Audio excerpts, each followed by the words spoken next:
I built my dad's company to $500 million. He thought I'd just walk away. Now he pays me to survive. That's not a headline. That's my life. And the truth is, I never set out to outplay him. I only wanted to earn my seat at the table. I helped build.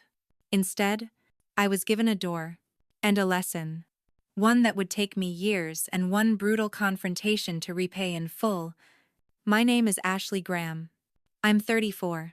I live in Denver, Colorado, and for nearly a decade, I worked in one of the fastest-growing niches in hospitality tech, helping independent hotels compete with global chains by optimizing their back-end systems, room pricing, staffing, real-time, availability, customer flow.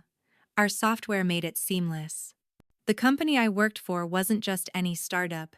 It was Graham Hospitality Systems. My family's company. My father, Richard Graham, started it when I was in high school, in a converted garage with one engineer and a Rolodex of clients from his hotel management days. I remember watching him take calls late at night in the kitchen, scribbling notes on napkins, pacing around the house in sweatpants and a Bluetooth headset. It wasn't glamorous. It was grit. By the time I graduated from Stanford with my MBA, the company was doing steady B2B business in a dozen cities, but still hadn't scaled. I came home not because I had nowhere else to go. I had offers, but because I believed in what he was building. I thought we could make something great together. And at first, we did. I restructured our pricing model, built out a product roadmap, brought in our first serious round of venture funding, and closed a deal with a boutique hotel chain that put us on the industry map. From there, we exploded. Revenue doubled, then tripled. Our platform became a must-have for independent hotels trying to survive in a world ruled by conglomerates. Within 5 years, we went from 30 people in a midtown loft to over 250 employees in 3 offices. By the time I was 29, we were valued at just over $500 million, and I was the chief strategy officer. But somewhere in that climb, something shifted. My father, once proud to introduce me as his right hand, grew different, closed off, edgy. Whenever I got press, he made jokes. When clients praised my strategy, he changed the subject. He started questioning my decisions in front of junior staff, revising my presentations before they hit the board, and dismissing anything I said as too academic, too modern, too risky. I chalked it up to stress, or ego. I didn't want to believe that the man who raised me, who once said, "You'll take this further than I ever could," was beginning to see me as a threat. But then he hired Craig Sutton. Craig was a relic from my father's past, a former operations officer from his early hotel days. No background in tech, no understanding of SaaS, but plenty of military discipline and an old-school charm that masked his insecurity. Within 6 months, Craig had wormed his way into board calls, investor updates, and even product strategy meetings. Despite not knowing what a feature backlog was, I raised concerns privately. Dad dismissed them. "You focus on the big picture," he said. "Let Craig handle the people." Except Craig wasn't handling people. He was handling me. Then came the board meeting. I still remember the air in that room. Crisp, silent, expectant.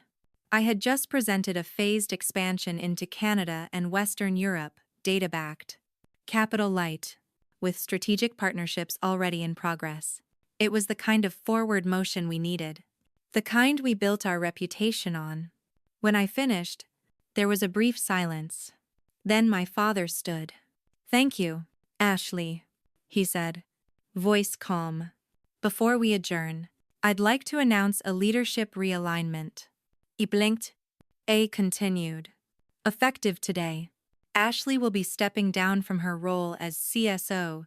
We're grateful for her contributions, but we believe it's time to bring in fresh perspective for the next phase of growth." No warning, no conversation, just a public execution. I looked around the room. waiting for anyone to object. No one moved. Not even the board member I had mentored for 2 years. 20 minutes later, I was locked out of my work email. Security handed me a cardboard box. Ha air, sent, a pre-written statement. And just like that, I was gone. That night, I didn't cry. I didn't scream.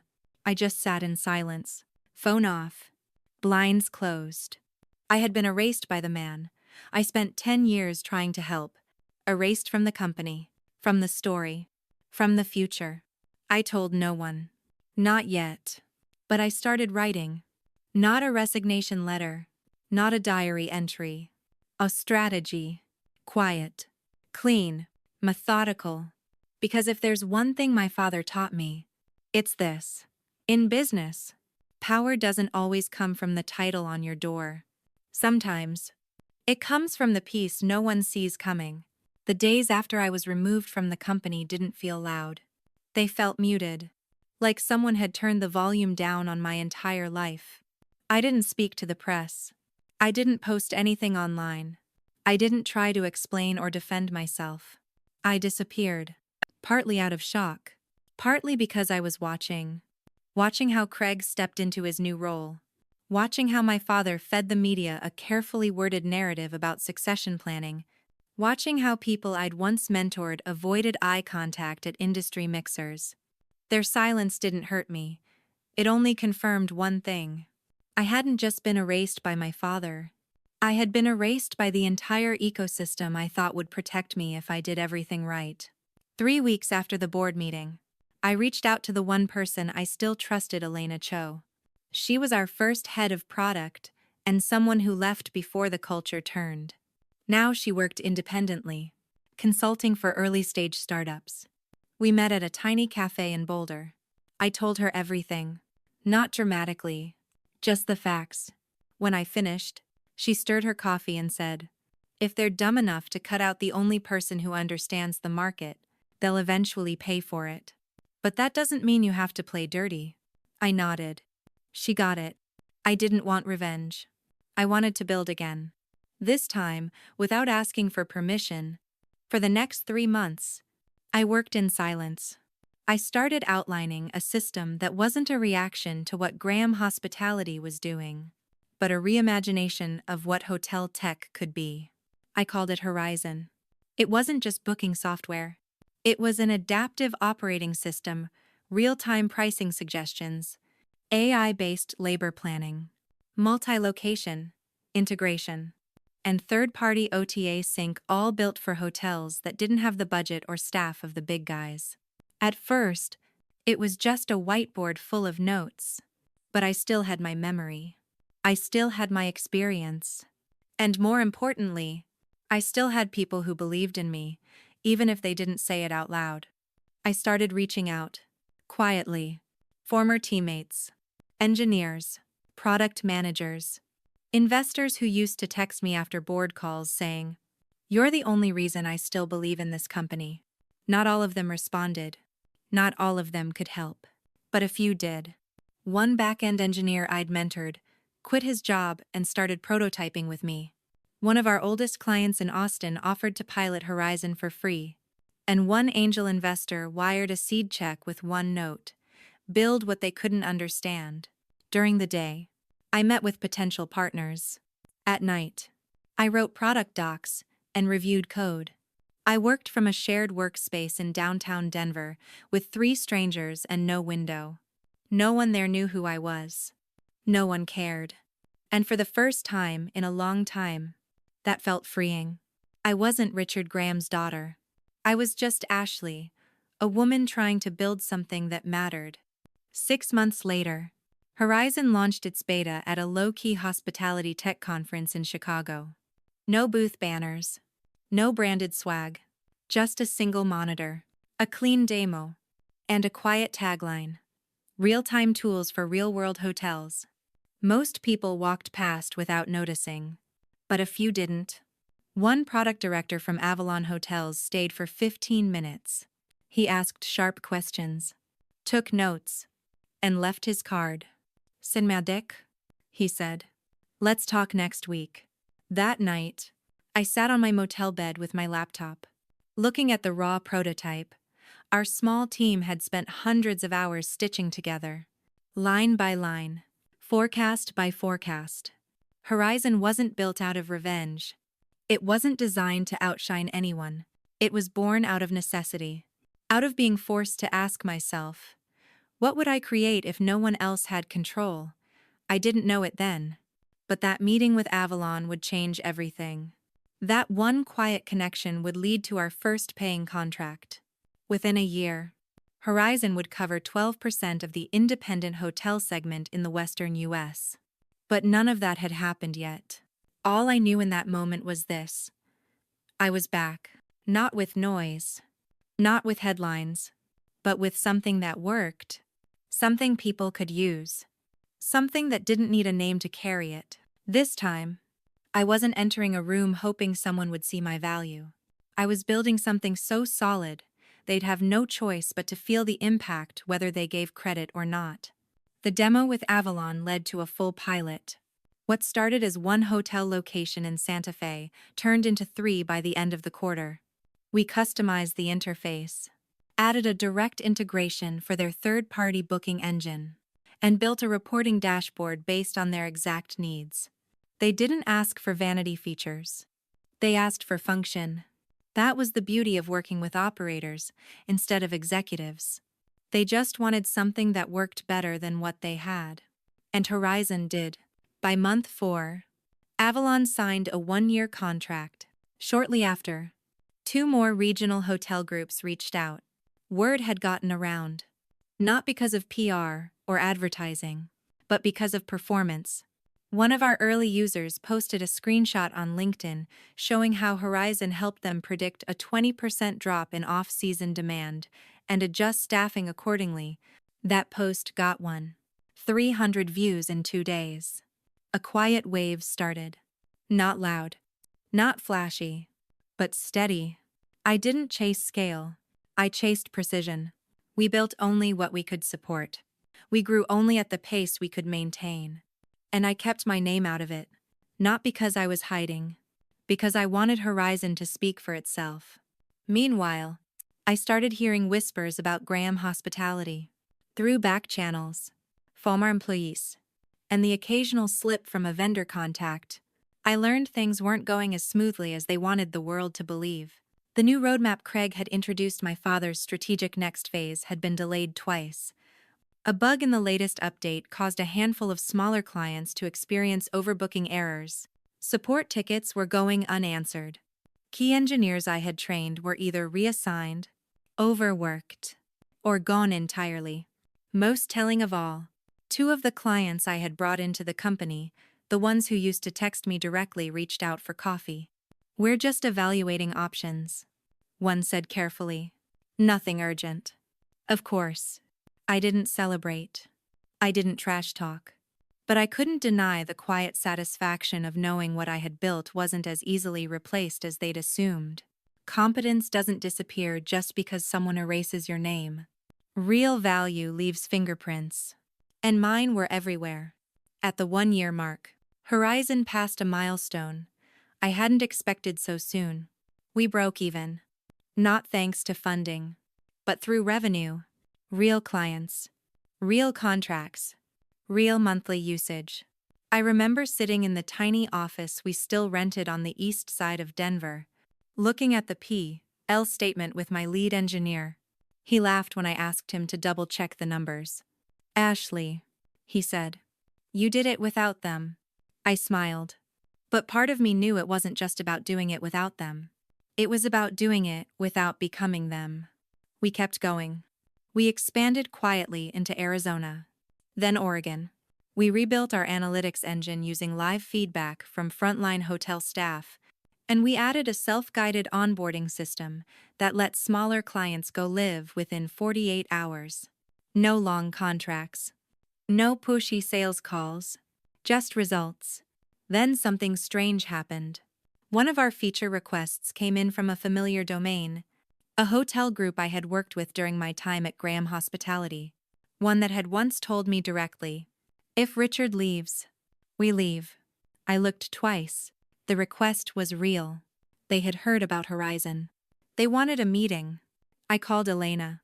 We met at the same cafe in Boulder. I told her what happened. "You're crossing into dangerous territory," she said. "This isn't just the market noticing you anymore. This is the past noticing you." She wasn't wrong. But I didn't feel like I was playing offense. I hadn't sent a single email to Graham's old clients.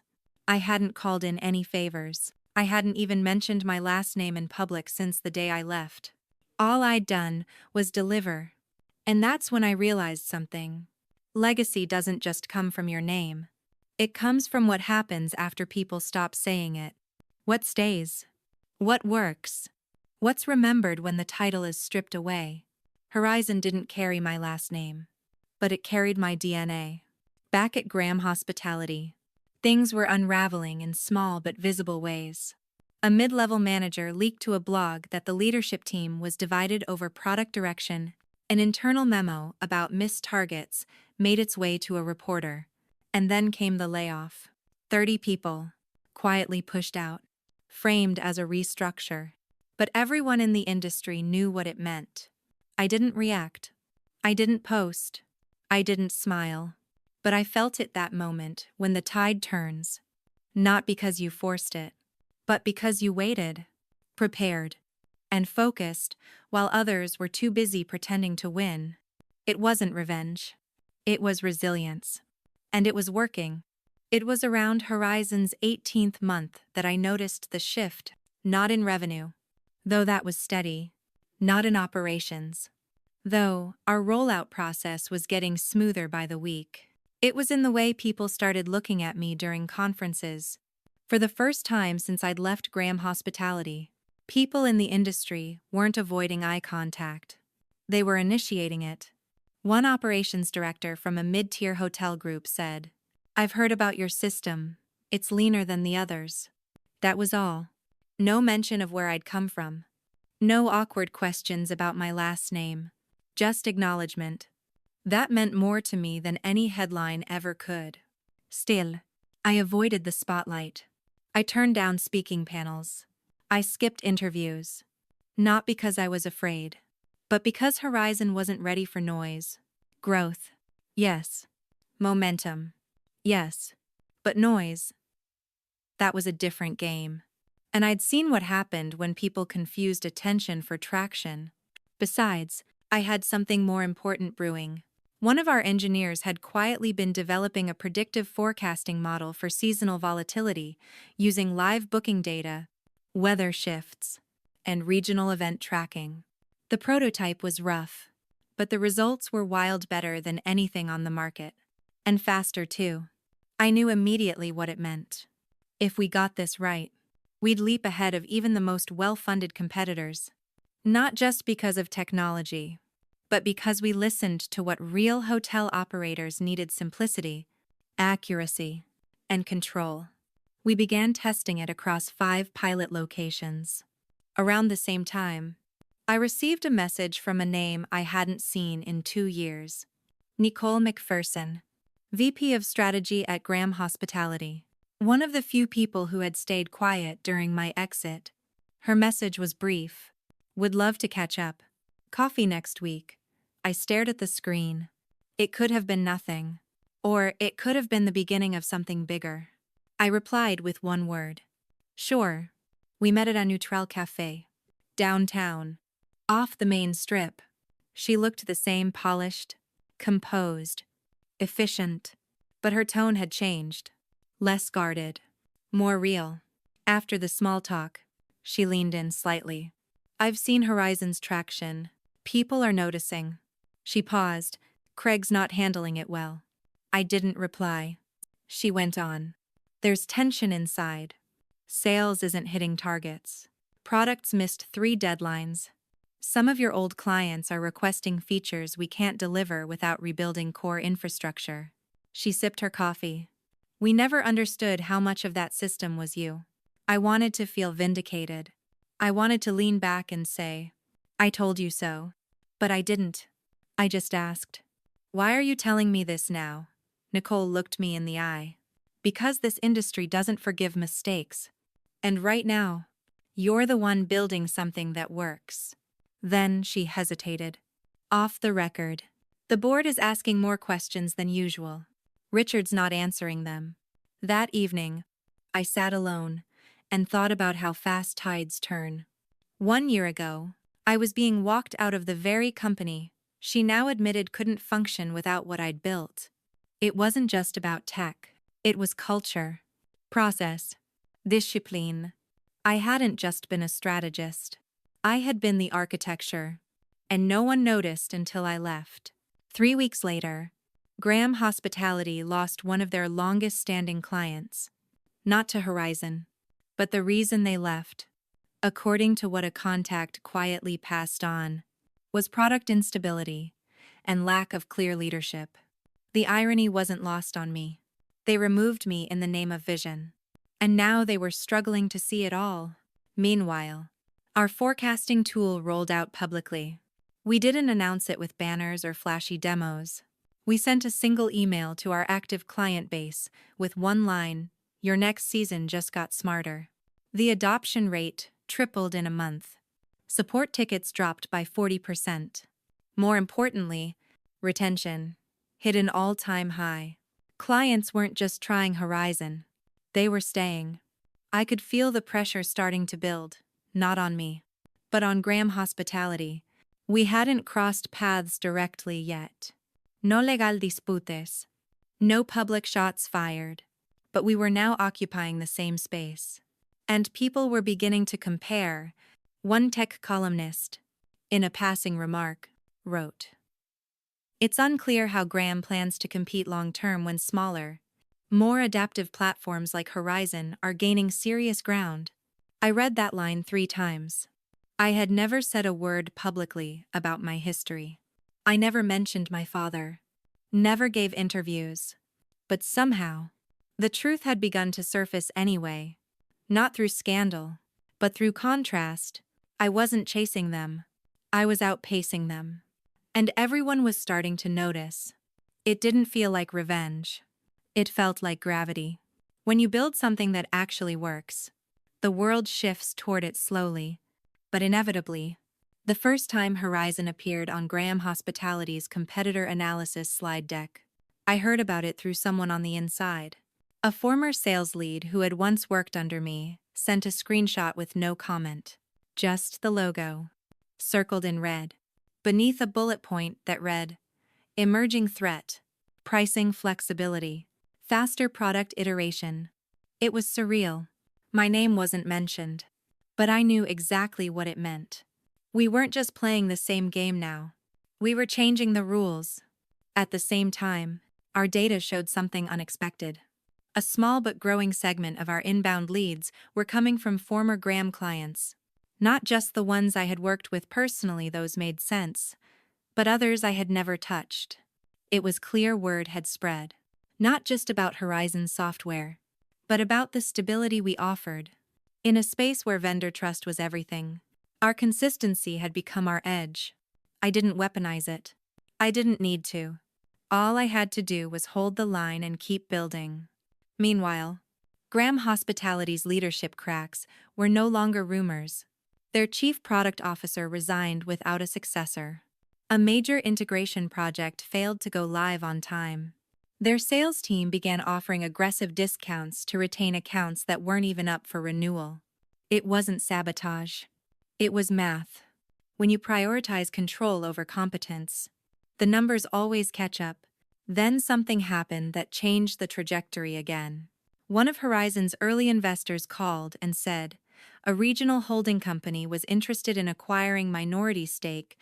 They managed a portfolio of tech-driven hotel chains and were looking for proprietary tools. I listened carefully. They didn't want to buy us out. They wanted to partner. Equity in exchange for guaranteed rollout across all properties. It wasn't just a funding opportunity. It was reach. After weeks of negotiation, we closed the deal. The terms were clean. I retained operational control.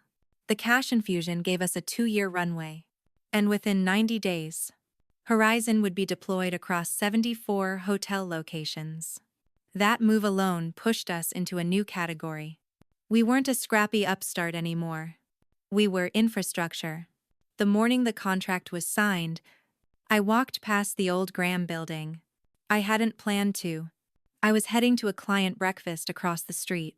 But I paused for a second and looked at the glass tower that had once felt like everything. Same logo. Same revolving doors. But something about it felt smaller now. Not physically. Symbolically. Like the weight it once had over me no longer existed. Back in the office, my head of operations pulled me into a call. One of Graham Hospitality's clients, a chain of boutique properties in the Southwest, was asking about a custom Horizon deployment. They weren't just comparing. They were ready to migrate. The irony. This was a client my father had personally closed 6 years ago. A contract he used to brag about during board meetings. That night, I sat in my kitchen alone, reviewing the project scope they'd requested. It wasn't revenge. It was validation. But it also brought a question I couldn't ignore. At what point do you stop avoiding the past and start engaging it directly? The answer came a week later. We got wind that Graham was trying to pivot finally into predictive analytics. They'd pitched a prototype to their board. Problem was, it didn't work. The tech wasn't ready, and their team didn't have the bandwidth to fix it. Someone on their executive team quietly reached out to one of our engineers, offering a consulting fee just to explore ideas. That same engineer came straight to me. I didn't get angry. I didn't retaliate. I simply wrote an internal policy banning back-channel outreach from competing firms. Professional, clear, enforceable. But it sent a message. Horizon wasn't fragile, and I wasn't naive anymore. Weeks passed. Our rollout across the holding company's properties exceeded expectations. We hit a major growth benchmark that triggered a press piece in one of the top hotel industry publications. It didn't mention me by name, but it did mention Horizon's origin story started by a former executive at a legacy firm who chose to build something better, not louder. I smiled when I read that. The next day, my father called me for the first time in 2 years. He didn't leave a voicemail, just a missed call. I didn't return it, not out of spite, but because I already knew why he was calling. Horizon had just replaced another of his key clients. This time, one of the originals. The foundation was starting to crack, and he had finally realized the architect he pushed out might be the only one who knew how it had been built. It was happening. Quietly, precisely, and without compromise. The missed call from my father sat in my phone, like a stone. No voicemail, no message, just silence, which somehow said everything. 2 years of nothing. And now he was reaching out. I didn't need to ask why. I already knew. Horizon had just replaced another one of his original clients. One of the contracts he used to talk about, like it was part of his personal legacy. The only difference now was that this time, the client had made the move publicly. A quiet press release.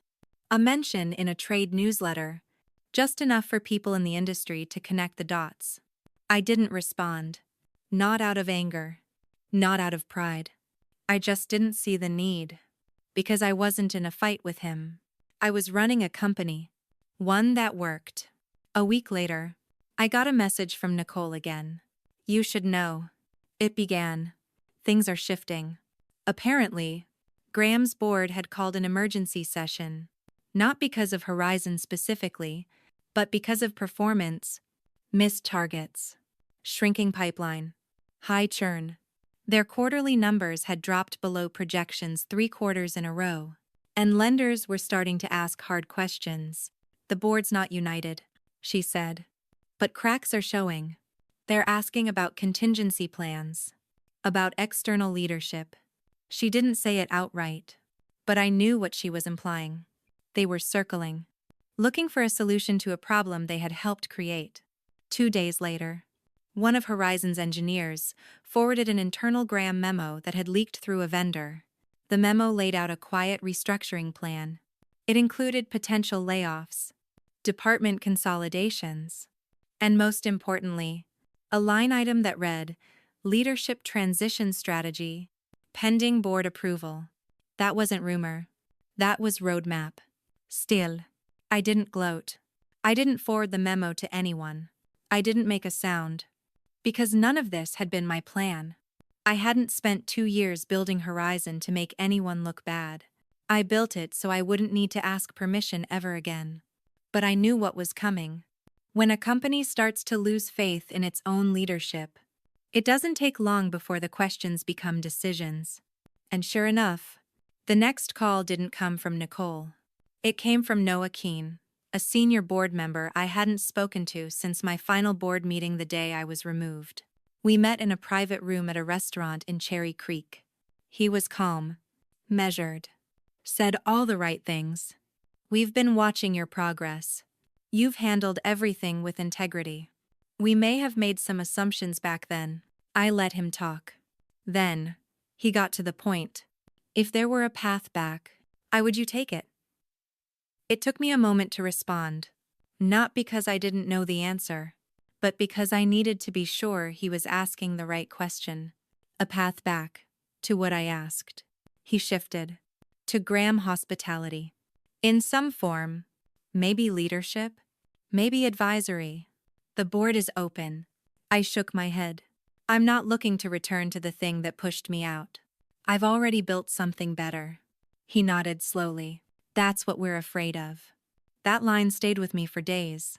Not because it felt like a threat, but because it sounded like regret. Later that week, I received another message, this time from their head of finance. The company had officially missed a loan covenant. If they didn't restructure or secure bridge financing within 60 days, default was on the table. Horizon wasn't responsible for that, but the timing couldn't have been worse for them. Or better. Depending on your perspective, we didn't take advantage of it. We didn't change our pricing. We didn't cut deals with their lenders or partners. But we did receive a surge in inbound leads from smaller hotel chains, some who had tried Graham's newest update and walked away confused. One client said, "It feels like no one's steering the ship over there anymore." I didn't agree or disagree. I just listened. Around that same time, my mother called me out of the blue. I hadn't spoken to her much since the fallout. She stayed neutral through most of it, trying to hold the family together from a distance. But this time, her voice was different. Tired. Hesitant. "He won't say it," she said softly. "But he knows he was wrong. He watches your product updates. He reads every article." I stayed quiet. "He keeps asking what he should do next." For the first time in my life, I think he honestly doesn't know. She paused. "Maybe you should talk." I didn't answer right away. Not because I wasn't willing, but because I needed to be sure the conversation wouldn't just be another attempt at control.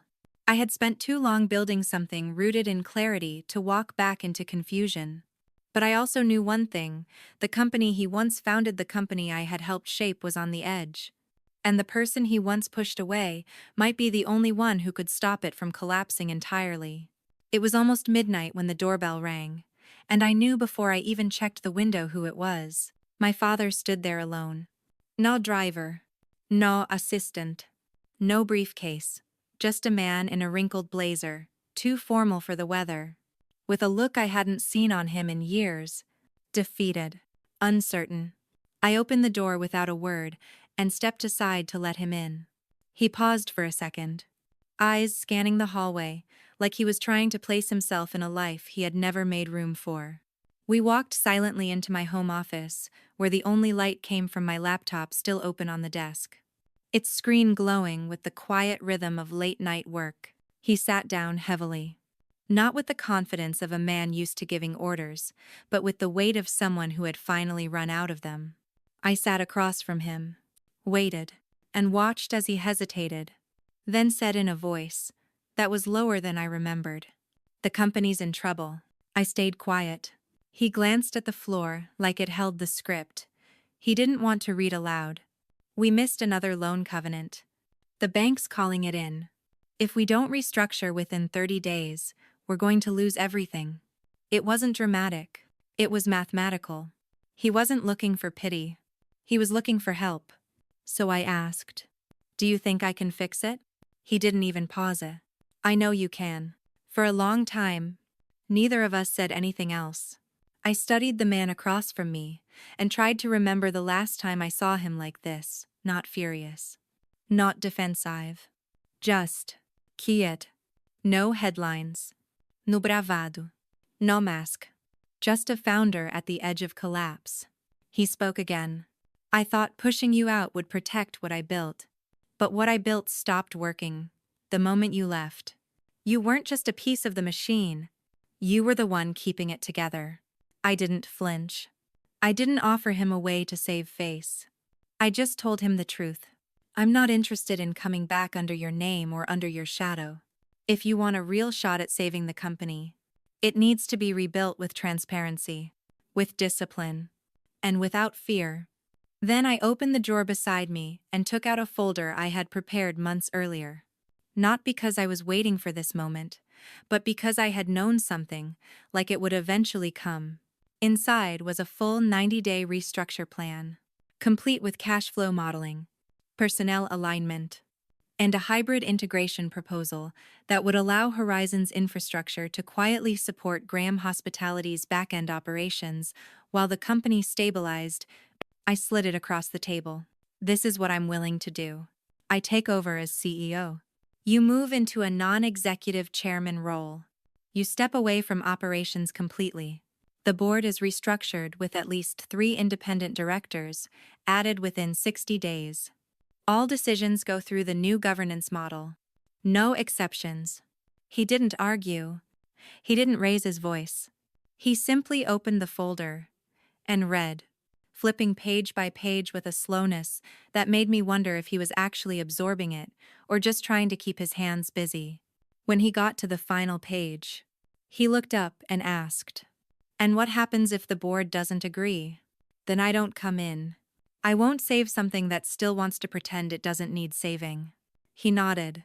There was no fight left in him, just understanding. Then he said something I didn't expect. I was wrong. About the business. About you. About the way I handled everything. I said nothing, because there was nothing left to prove. After a few seconds, he stood up, the folder still in his hand. "I'll bring it to the board tomorrow. If they approve, we'll do it your way." I walked him to the door. He stopped with his hand on the handle and said, "Your mother was right. I should have called you months ago. I just wasn't ready to admit I failed." I looked him in the eye and said, "Maybe this time you didn't fail. Maybe this time you're doing the only thing that can stop everything from falling apart." He nodded once, opened the door, and walked out into the cold night. I didn't watch him go.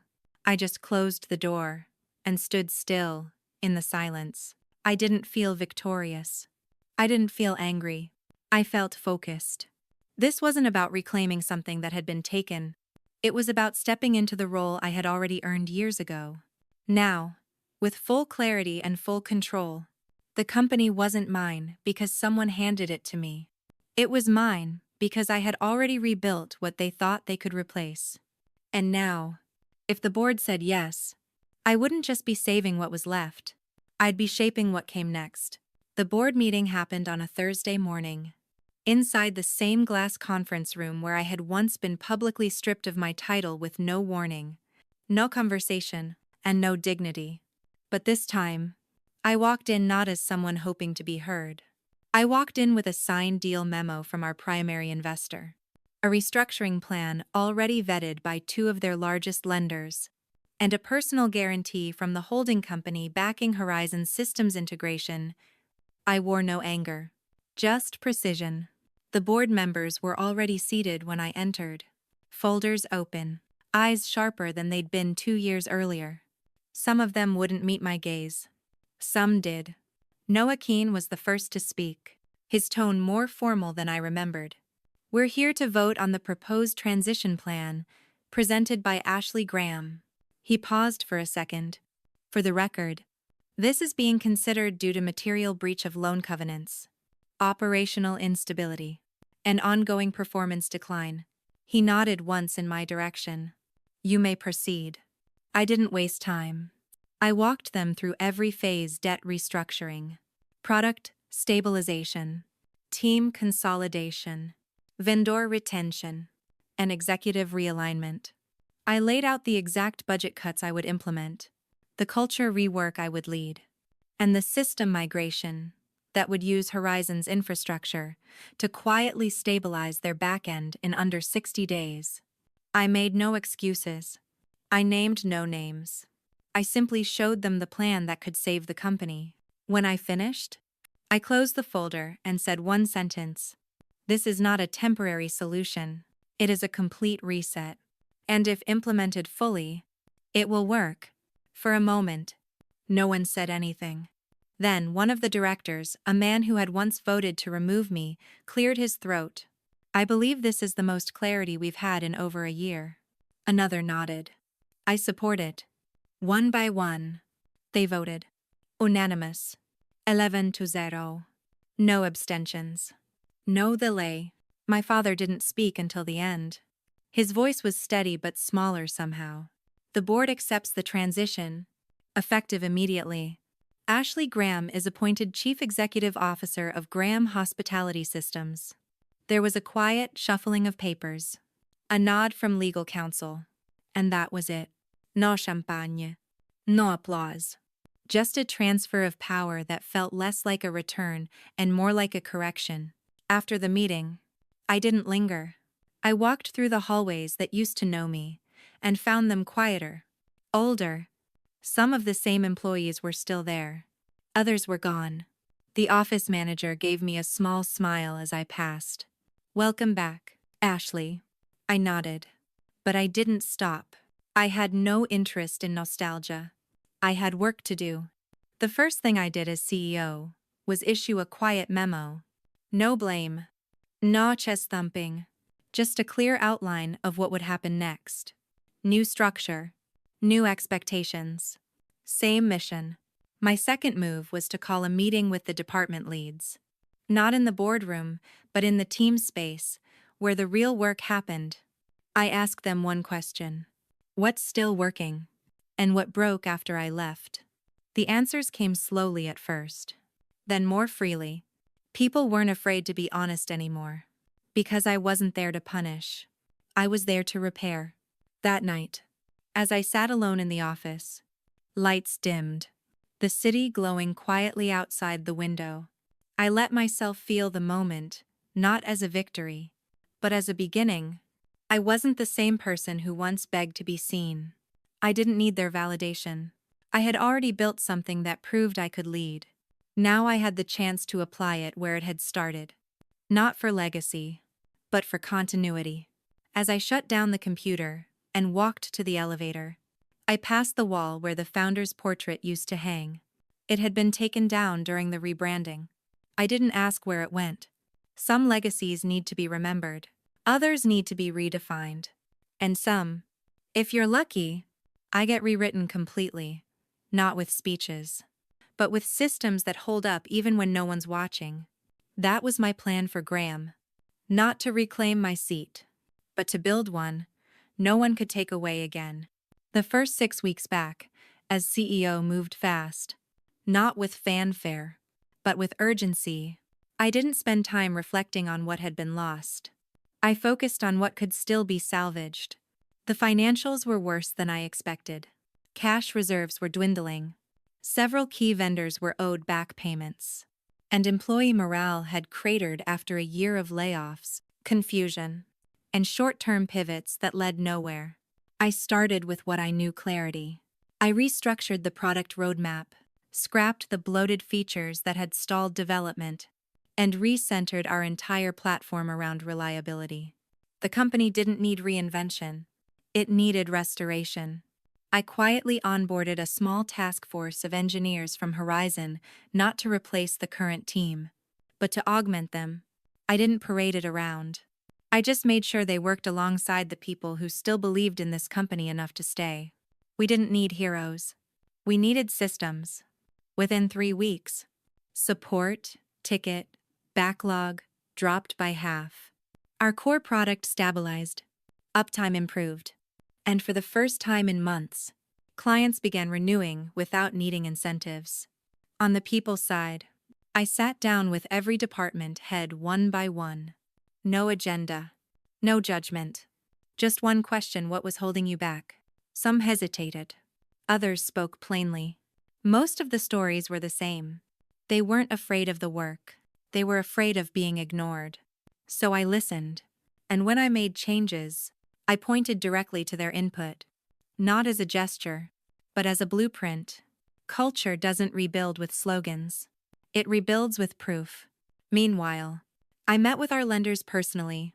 I laid out our plan, showed them what we'd already fixed, and asked for 120 days to complete the full restructure. They gave us 90. It was enough. In the background, my father kept his distance. He still held the title of chairman, but his role was now purely symbolic. We passed in the hallways occasionally. He didn't interrupt. He didn't interfere. He just watched. Sometimes from the edge of meetings, sometimes from behind a half-closed door. At first, I wondered if he was waiting for me to fail. But over time, I realized it was something else. He was watching something he had built survive without him, and maybe, for the first time, understanding that survival didn't mean erasure. It meant adaptation. The turning point came during our first quarterly earnings review. We didn't post record profits, but we were profitable. Margins had recovered. Burn rate was under control. Our client churn had slowed to the lowest point in 2 years. The board didn't offer applause, but no one questioned the direction. They didn't need to. The numbers spoke. That night, I stayed late at the office, walking the floors alone.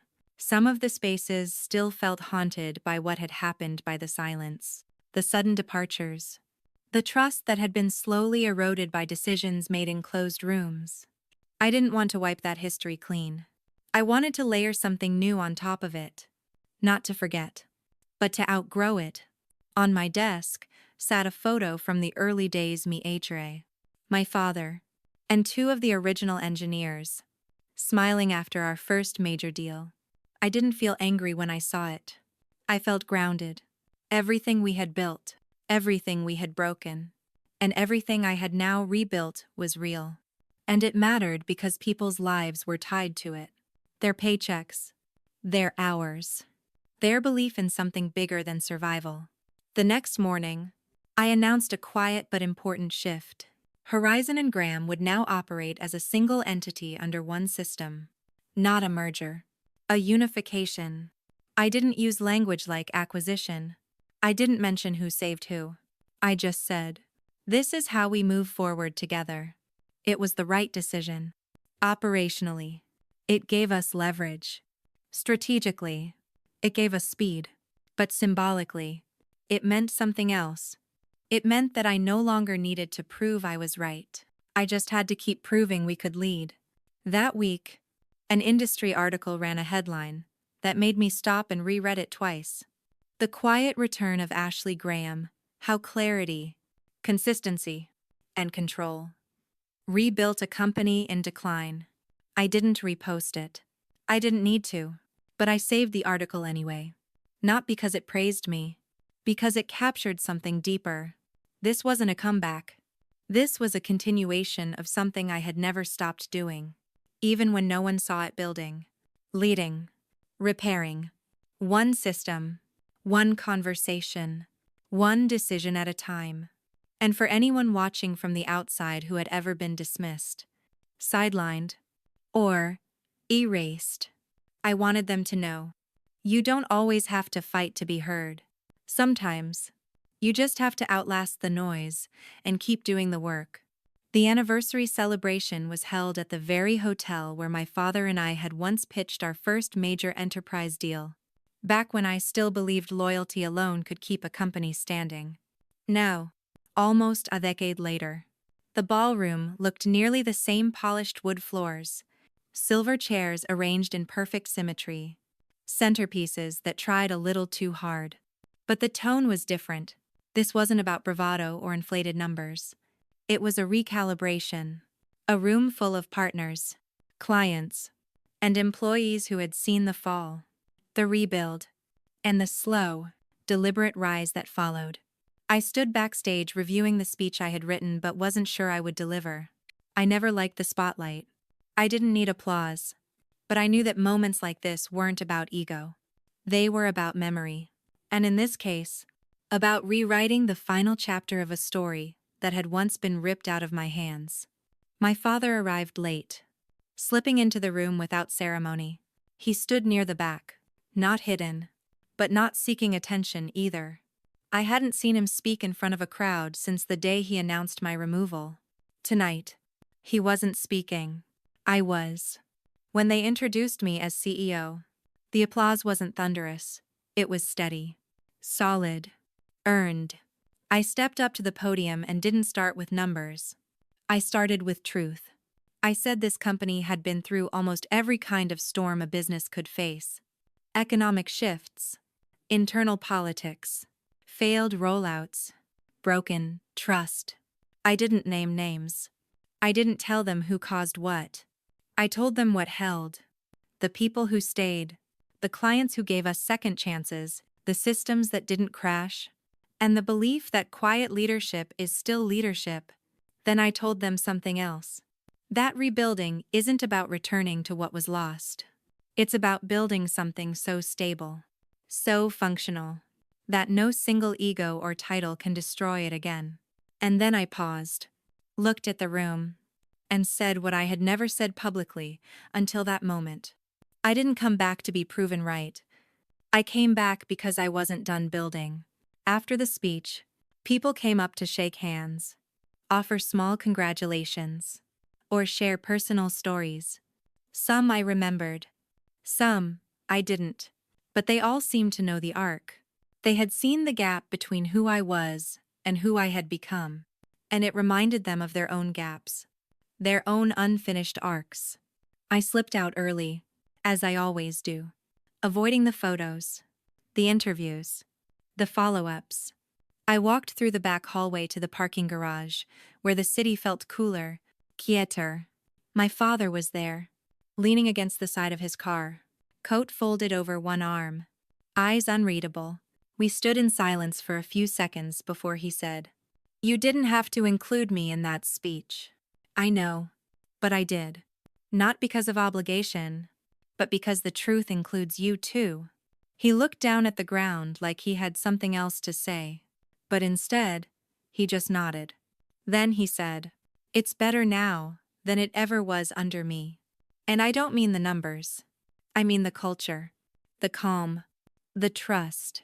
It feels like a place that's growing again." I appreciated the words, but I didn't try to comfort him, because this wasn't about comfort. It was about honesty. He asked, "Do you ever think about what would have happened if I hadn't pushed you out?" I answered without hesitation. "I think about what might not have happened if you hadn't."